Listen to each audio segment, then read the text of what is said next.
Welcome. Thank you for joining us on the empty side of the table. We all returned from an amazing experience at San Diego ComicCon. It was quite, I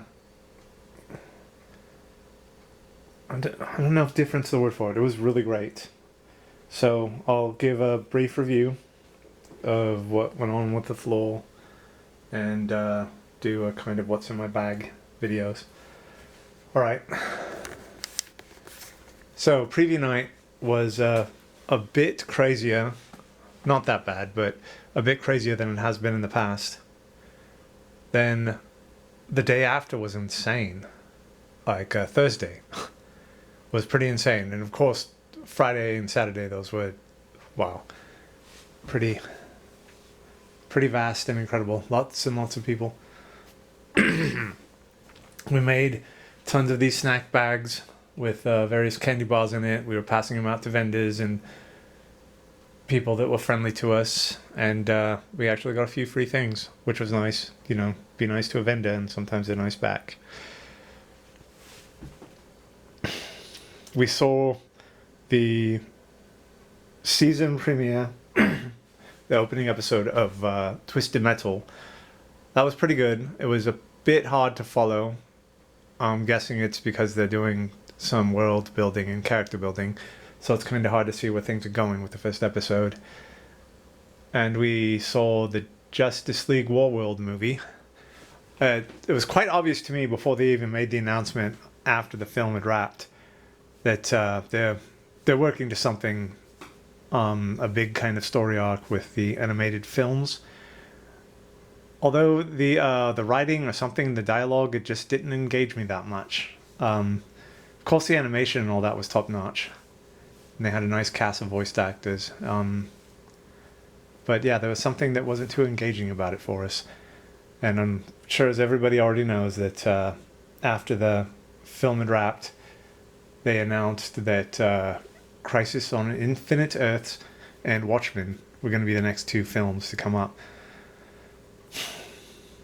And a lot of people are curious about, so why to do a Watchmen film? I'm guessing they're going to do something with the Crisis event to kind of incorporate Watchmen into the animated universe, as they did with, what was it, Rebirth, New 52? I don't know, there's been so many. Doomsday Clock. So we'll see what happens with all that. Anyway, let's get on with what's in the bags. So I'm going to probably do two different videos. For some reason my camera likes to shut down after a while. Things take too long, I guess. Well, so this here is a Monster High exclusive that we picked up for a friend. This was Draculora, and she's like a trapeze artist or something like that. And it's got a little message on it somewhere right here. No, where is it? Here we go. So it says, cue dramatic box opening music. And this is the pin we got for it. We kind of got it for ourselves. I don't know why. I'm going to see if maybe this person we picked this up for might want to purchase it. It's a nice chunky pin. And I like that it's got that shield. So about another quick review about the floor. There was one exclusive I was chasing that I fancied a lot. It was a Swamp Thing tiki mug through Entertainment Earth. Now, in the past, I'd never been really impressed with anything that came from Entertainment Earth. And the few times I went there, you could just walk up and buy something. But this year, there was always a queued and capped line where you had to pre-register to be able to stand in line. So that was a bit upsetting. And all week, that line was full. So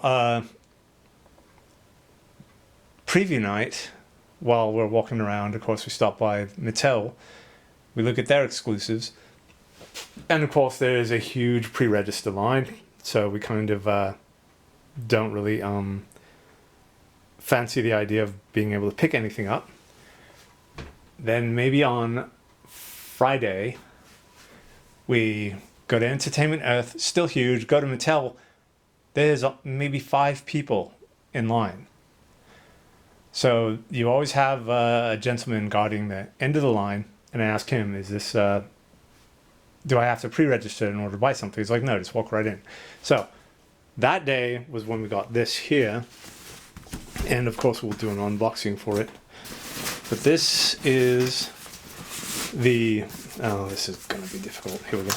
This is the Masters of the Universe Revelations motherboard figure.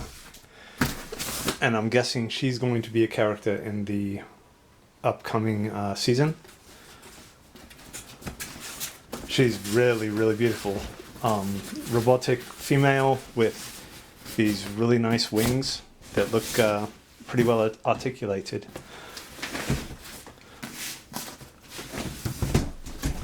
So we got lucky with these. Oh, not so lucky for that. Okay. So I think we'll do that bag first, as it volunteered. Okay.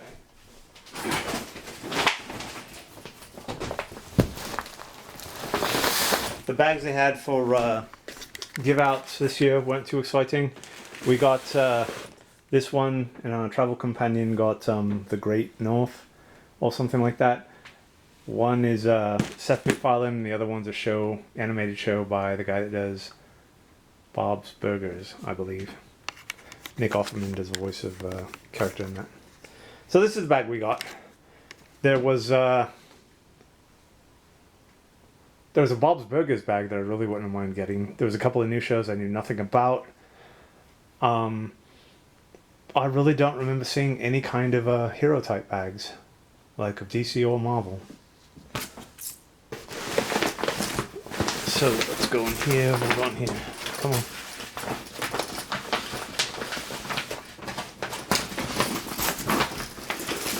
Alright, so here was this year's quick guide. Much smaller. Before they would have the like events guide or whatever. It was like really thick, like a telephone book. They didn't produce that one this year. Probably better that way, really. Not wasting so much paper. Oh, yes. So this was the last thing we got. On Sunday, we really had to hurry. We got to the convention hall early.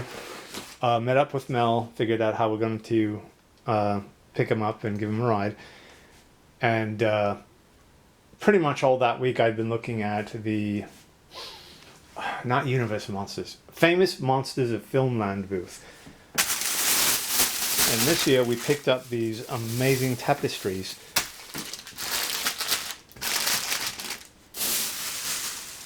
And if I was only going to buy one, it's probably this one here, yeah. But the gentleman at the table was like, well, you know, if you buy 2, you get 1 free. So I figured, all right, I'll get 2. And the third one I was going to give to Mel. I know he likes Godzilla. So I got 2 Godzilla prints, 1 for me, 1 for Mel. And this print I'm opening here. But Mel had just moved into a much tinier space, so he wasn't able to really use or utilize the tapestry. And I went back, and they let me switch it out. No problem, just boom, boom. And that was quite nice, but it was also, you know, I gave them treats and things for being nice before that. Okay. So this is the one that caught my eye, and my favorite one by far. But this tapestry is El Santo versus the werewolf. This is beautiful. I don't know where I'm going to hang it up though. I'm kind of running out of space. I do want to find some place to put it though. I think it's amazing.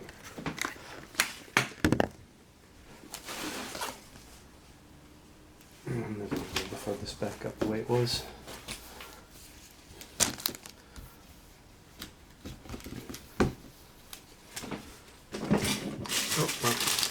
This next one was hidden. It wasn't hung up. We had it on a rack when they told me about the two for one or whatever thing. And I saw this one. I was like, okay, gotta get it.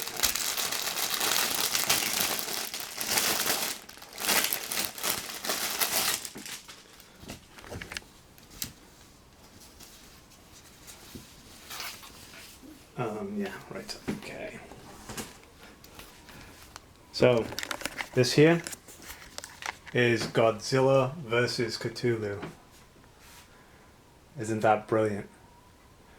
So the other Godzilla print I did get was he was fighting some kind of giant plant monster. It was gorgeous. It was really pretty. A little similar to this one, as there was just lots of green, but the monster was really cool looking. And not one I'm familiar with, so I'm not sure if it was a monster that was made up for that particular tapestry or not.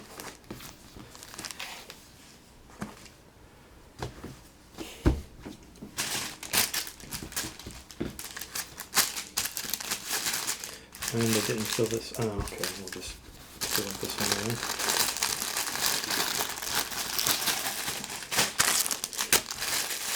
This is the final tapestry here. Again, this was from Famous Monsters of Filmland. If I say Universe Monsters and I don't correct myself, I apologize. Here we go. Beautiful. So, this was the one that I traded out for the Godzilla one that I had gotten now.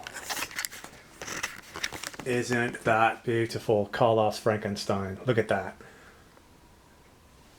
Just the way that's painted, it's so beautiful. Wow.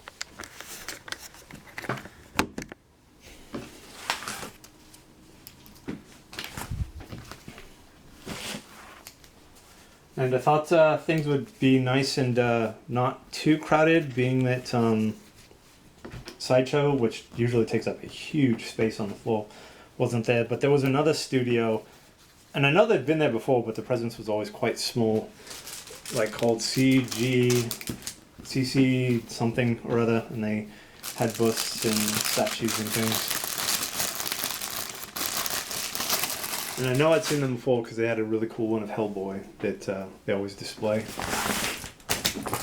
What else we got? Right. So our traveling companion discovered an anime art vendor, manga type person, and they had tons of art books that she fancied. And she got this Darkstalkers tribute for herself. But it wasn't quite what she was wanting. She wanted something more along the lines of character profiles in history and things like that. And it's quite possible that I already have this. Maybe I'll do a giveaway if I do.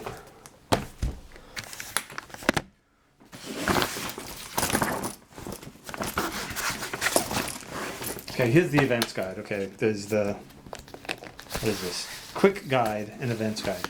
Alright, so the events guide previously was like really thick, really huge. Alright.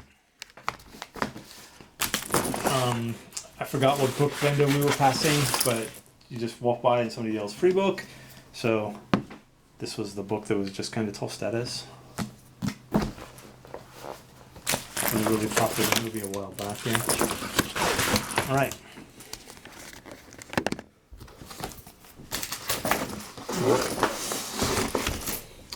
So this was our first What's in My Bag video. We were going to do a second one because if my camera shuts off and I have to do this all again a second time, I'm going to be a bit miffed. So next up we're going to do this bag here with the Iron Studios logo on it. We'll be sure to post this really soon. Stay healthy, always be kind. Thank you.